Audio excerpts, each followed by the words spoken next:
Guys, in today's video I'm gonna show you how to use in-app browser on your account on Discord, easy and quick. First, click on your profile.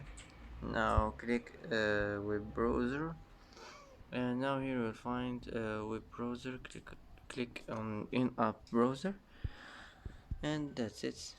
That's how to use in-app browser on your account on Discord on your web browser settings, easy and quick. And that's it for today. And that's it for today's video. If you like this video, don't forget to like and don't forget to subscribe. I hope this video is helpful for you, and thanks for watching till the end, and see you in the next video.